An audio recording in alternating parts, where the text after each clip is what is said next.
এই যে media ecosystem, civil society ecosystem, cultural হেজুমনির কোয়েশ্চেনটা, এই কোয়েশ্চেনটাকে ডিল করার কথা ছিল। এরা শেখ হাসিনাকে জ্যান্ত রেখেছে, এরা শেখ হাসিনার আবে হায়াত ছিল। Second question. থার্ড কোয়েশ্চেন হচ্ছে, আপনার এখানে অলিগার্করা গত 15 বছর রেজিমকে সাপোর্ট করে গেছে। অলিগার্কদেরকে আপনি 2 পয়সারও কোনো রকম বাধা দিতে পারেন না। বরং আপনার আজকে পর্যন্ত রাষ্ট্রের যে পলিসি, ইভেন এই গণভোট এই সনদ হয়ে যাওয়ার পরেও যে পলিসি থাকবে, সেটাই অলিগার্কদেরকে সাপোর্ট করে যাবে, অলিগার্কদের আরো বেশি টাকা বানানোর উপায় করে দিবে। আজকে যে অলিগার্করা বাংলাদেশের এই পুরো এনার্জি সেক্টরকে ধ্বংস করে দিচ্ছে, সেই অলিগার্করা আজকে বাংলাদেশের সরকারের সাথে খুবই মানে কমফোর্টেবলি কাজ করতেছে। 3-4 জন ওই শেখ হাসিনার সাথে যারা ছিল তাদেরকে ধরা ছাড়া কোনো অলিগার্কের গায়ে 1 পয়সারও আঘাত, একটা টোকাও দেওয়া হয়নি।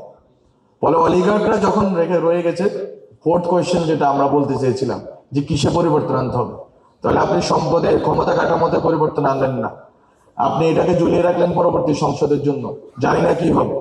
আপনি সম্পদের এবং সম্পদ এবং ভূমির পুনর্গঠন করলেন না, পুনর্বন্টন করলেন না, গেল। আপনি থার্ড যে কোয়েশ্চেনটা আমি বললাম যে আপনি অলিগার্কদের কাছ থেকে টাকা জনগণের কাছে ফেরত আনার কোন ব্যবস্থা, আপনারা অনেকবার আমরা বলেছি যে বিদেশ থেকে টাকা ফেরত আনার, বিদেশের টাকা পরে রাখেন, দেশেই যারা এই সম্পদকে কুক্ষিগত করছে তাদের ব্যাপারে কোনো ব্যবস্থা নেওয়া হয়েছিল।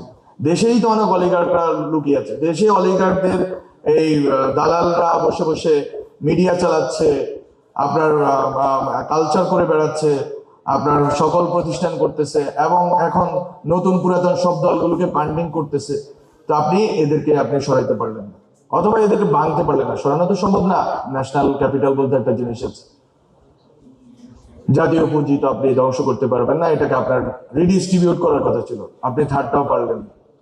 আপনি যদি চতুর্থ প্রশ্ন নতুন বন্দোবস্ত বলতে কি বুঝিয়েছি যদি বলি, যেহেতু আমি এটা লিখেছি, আমি এটার দায়িত্ব নিয়ে বলতেছি। যারা এটা লিখে বিশ্বাস করে না এবং এটার সাথে বেইমানি করছে, তারা তো বুঝতে পারবে না। ফোর্থ কোয়েশ্চেনটা হচ্ছে, আপনাকে এই যে media ecosystem, civil society ecosystem, cultural হেজুমনির কোয়েশ্চেনটা, এই কোয়েশ্চেনটাকে ডিল করার কথা ছিল।